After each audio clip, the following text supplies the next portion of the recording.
Good evening once again. Welcome to FCM Live presents TFCC Profiles. I'm your host, Gerard Caingcoy, TFCC founder. The vision of the Filipino Champions of Canada is to connect, share, and inspire one Filipino at a time. And over the course of time, we've also reached out to the greater Canadian community, just being part of this great Canadian society. And tonight, once again, I have a very inspiring guest who will join me in our conversation tonight. And for those who are watching, thanks for joining us. And if you want to comment, please comment on the link below and join us in our conversation tonight. Without further ado, help me welcome our guest for tonight, Gerard Feliciano, Sales Manager of Sun Life Financial. Hi, Gerard. Hi, Jerry. How are you? I'm good. Thanks for joining us tonight. You know, we've been planning to have this interview with you. I know you're such a busy person, and it's an honor to have you on TFCC Profiles. I know you've been one of our speakers in our previous Champions Talk, and this is not a new format for you. It's just that we are live, and thanks for acceding to our invitation. The pleasure and honor is all mine, Jerry. I mean, it's an honor to be here, especially to be heard by our community and to be featured in your interview today. Yeah, thank you so much. And you know, it's more than a year already since we started FCM Live, and we have reached to so many viewers, not only here in Canada but all over the world. And as a sales leader, as a manager, you know, part of your day-to-day job is to go out, meet a lot of people, and it's very normal for you to be out there, network, get to know a lot of people, not only in our community, and just basically connect on a daily basis. In the sales world, there is what we call as an elevator pitch. It is a powerful introduction or a compelling introduction, because not everybody, you don't have a lot of time to be talking to everyone. So an elevator pitch is something that usually, you know, people in your field would have every time you are out there to meet people. Gerard, for my first question for you, what is your elevator pitch? I know you are very successful in managing a team. You have trained highly successful sales professionals, and you have really conducted yourself in this business very well and very successful in too short a time. So I'm just curious, what is your elevator pitch? I'll be honest, Jerry. I consider myself more of a student of leadership rather than a full-fledged leader. And one of the things that I do is I look for people who can join Sun Life and become an advisor, right? So an elevator speech for me varies from different situations, but I always want to be more organic and natural. I'd like to get to know the person a little bit more. If I'm given just a limited time, then I use my elevator speech, which is a short one. Would you be interested, right? I think you could be a good fit. Or we're expanding in Calgary. Would you consider, right, to talk to me about a career at Sun Life? But I want to be more natural and honest. And I think one of the things that is a long lost skill is the skill of listening. Right? I'd rather ask a lot more questions, right, and know the person a little bit better. Well, I think those were great insights, and I like what you said, that it depends on the situation, depends on the person. Getting to know the person, a lot better would give you a much better introduction in how you would connect with that person. Sometimes you can be so straightforward, sometimes you can be so technical, sometimes you can be just as friendly as you can. Yeah. Depends on the situation, and that's a really great tip from our leader here. So a couple of months ago, last year, we had the Champions Talk for the youth, and you were one of the speakers on that very successful event for the youth. And I've known you for quite some time, and we've shared a lot of things in common.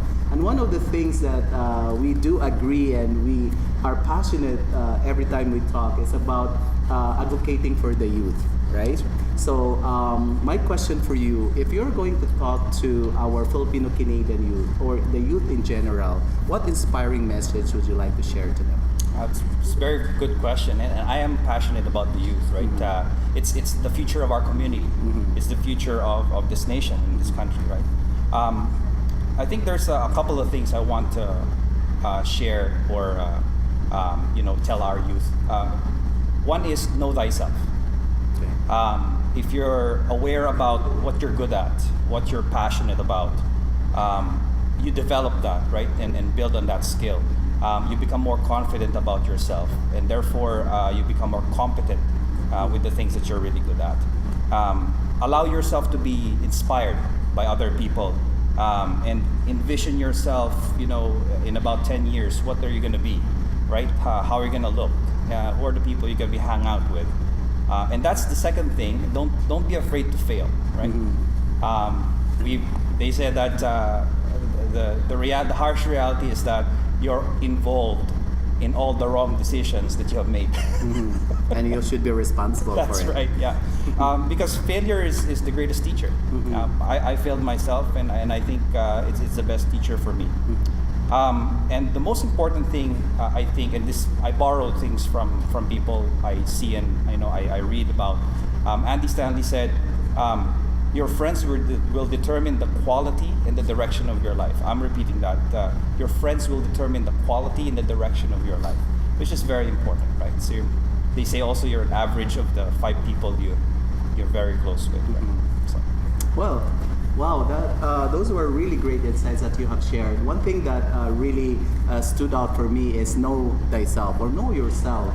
And back on that day where we had this Champions Talk for the youth, you remember, or I do remember that, our goal is to have this platform for our Filipino Canadian youth to actually get to know themselves a lot better. That's right. And to share their experiences for those Filipino Canadian youth who basically grow up here and not understanding their cultural identity. And I think it was a really great event that actually gave a lot of insights, not only to the Filipino Canadian youth, but also to the parents who attended the event. And you did very well as one of our speakers. That's why I really wanted to ask your insights about, inspiring our Filipino Canadian youth. Anyway, let's go back into your profession as a manager of a very large corporation here in Canada, not only here in Canada, but all over the world. And as a leader, it's not easy, especially in the sales industry, where you have to build on your team, invest on your people, takes a lot of time. It's not like an overnight situation. You do a lot of work, and for many months or years for others, they won't see the fruits, right? Yeah. But I've read your profile, and you have such a very impressive profile because in too short a time, you have these milestones that not other people may have achieved. So I want to ask you about some of your leadership insights. I want to know about what leadership is all about. I know leadership is a skill that can be taught or can be acquired. But just give me 3 qualities of being a leader. What is a leader to you? Yeah, that's a good question. It's hard to limit it to 3, Jerry. Yes. You know that there's obviously more than 3. But again, I consider myself more of a student of leadership because I'm still learning, right? I think the first one would be a leader would be a humble leader, right? I don't know if you're familiar with Jim Collins' book, Good to Great. Okay. He spoke about companies that transition from being good to great, and then the one factor that they saw was what they call the level 5 leader. Okay, the level 4 leader and the level 5 leader are all but the same skill, except for one, and it's humbleness. Okay, they're humble. I'd like to illustrate this by giving you a principle called the window and the mirror principle. Okay. So a leader that is faced by a failure, who looks at the mirror and faces himself and says, "This is my fault. I need to own up to it, right? And I should be doing something about it, right? And the other leader, when he faces success, faces the mirror and says, I did this, I'm the great, I did it all, right? Yes. Reverse that. If you are faced by failure, and you're a leader who looks out into a window, right, and points your finger on people, they did it, they were wrong, it was the situation, right? It wasn't my fault, right? And then the other leader, which is the level 5 leader, when he reaches success, he looks out the window and points at people and say, it wasn't me, it was these people. In fact, 60% of them said, this happened because I was lucky, right? They wouldn't just absorb all the praises, but he would deflect it and look out the window. So humbleness is number 1. Yeah. Number 2 for me is it's also connected. It's being selfless, right? Real leaders are selfless. They are not self-professed. You can't call yourself a leader, not unless people follow you. And a leader actually sacrifices a part of himself. Actually, you give a part of yourself to people, and you make sure that other people are successful because their success is your success. So that's second. And the third, I think, would be a leader would be a visionary. Now, Andy Stanley in his leadership podcast said that a vision is a mental picture of a preferred future. Okay, the vision is a mental picture of a preferred future. The leader holds on to that vision, right? How do you develop that vision? I would describe it as something that keeps you up at night, something that you're concerned about, something that burdens you, something that you say, something has to be done about this, or something's wrong and something has to be done. That's the start of a vision. And for you to carry that out, you have to be a visionary. And you have to show that vision to other people. At the end of it all, Jerry, I think being a leader, it's not about who follows you. It's not even about how they follow you. It is why they follow you. Not because of position, not because of what you achieve, but because you have a vision aligned with theirs that gears towards making a better future for them. Very well said, Gerard. I was keen to just listening to you. I like when you said that number 1 quality of a leader, of a great leader, is humility, like just being humble. And you mentioned also about being a visionary, because we need leaders who are visionary, who could actually visualize something that's going to happen in the future. And I've always said that as a visionary, as a leader, you should not be higher than your vision. Right. Because your vision is the highest of it all. That's right. When you are a leader who's higher than your vision or higher than the people you're working with, then it's not gonna succeed. It's doomed to fail. I'm very confident to say about this because a lot of leaders do not understand the power of vision. When there is a vision, that means that it's the highest level of possibility that you want to happen or you want to achieve at a certain point in time. So thanks for sharing those great insights of the 3 qualities of being a leader. Now let's dive into the community. I know you are also very much involved in community. You're doing ministry also in your own church, and I can tell that you have a really great sense of community understanding and awareness, not only in terms of our community as Filipino-Canadian community, but also just as a community as a whole. Now, I've always mentioned this, that specifically for our community, everyone is a reflection of a great community. What is to you a great community? Okay, so in your first statement, I may have to disagree with you a little bit there. Okay. I say that because everybody's diverse and community is diverse. Therefore, not one person could be a reflection of the total community.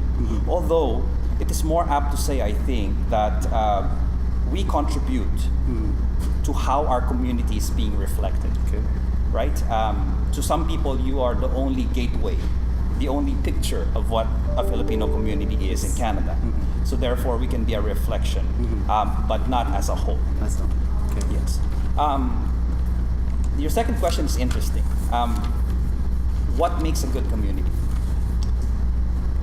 And I would actually compress my ideas on that on one thing and one phrase that I borrowed from Andy Sandy. He says, you have to have a culture of collaboration. Okay. A culture of collaboration. Now, when I say collaboration, right, it means that everybody's working towards a common goal, right? The problem is if people in a community are involved in the community because of selfish motive, there will not be or will never be a culture of collaboration, right? The key question that you have to ask when you become part of a community is this, and it's a simple question, Jerry. It's this: what can I do to help? What can I do to help? But sometimes we expect that from people who are, subordinates and volunteers and stuff like that. You expect that from them when they volunteer, but you wouldn't expect that from people from the top. And it's very important. As a leader, that's the question we should ask. What can I do to help? And that, fosters a culture of collaboration. Another question is, if you're a leader in the community, and this is a challenge for our community, right? Especially those who have a large responsibility and they form sub-communities within the community. Are you building a better community, or are you leveraging the community so that you can have selfish gain? Right? To tell you honestly, this is my burden, right? It's hard to separate your selfish motives when you're going into a community. But the key question there is, when you come into a community event, when you come to commune and be with our community, with the Filipino community, or even the communities we belong to, key question is, what can I do to help? Wow, that's very powerful, because the fact is everyone can contribute. So you don't have to be a leader, you don't have to have a special title for you to be able to contribute. Everyone can contribute. Yes. Thanks for sharing that wonderful insight. And we're down to our last question. Yes. You're doing very well, Thank you. by the way. So my last question for you, we always ask this in all of our guests. As we all know, June has been declared as the Filipino Heritage Month. Yes. And this is to recognize the contribution of the Filipinos in building this great nation. So as a Filipino working and living in this beautiful country, what are the traits and values that you can be proud of? And if you're gonna speak also to non-Filipinos, how can you describe our culture and heritage? Yeah, so it's a good question, Jerry. Once again, it's thought-provoking, and I think I'll share three, right? First of all, it's resiliency. When there's hurricane in the Philippines, for example, and I always make this picture. CNN goes by, takes a picture of the flooded streets, and you see children floating, and they're just smiling, right? That's right. Whatever we go through, we're being resilient. And when I say resilient, we also, we're up for the challenge. We innovate. We make sure things are done, right? So that's resiliency. Second is industriousness. We're hard workers. I myself, I grew up in a family, and my grandfather, brought me up to do hard work. And don't work, you don't eat, right? And third is our closeness to our family, right? And I think these are traits that we should always hold close and dear to our hearts. Thank you, Gerard. Those were really great traits that we should be proud of as Filipinos. Thanks for joining us tonight. I'm sure that our viewers tonight have learned so many insights from you and from our discussion tonight. Thanks for joining us, and once again, thanks, Gerard, for Thank you. this great interview.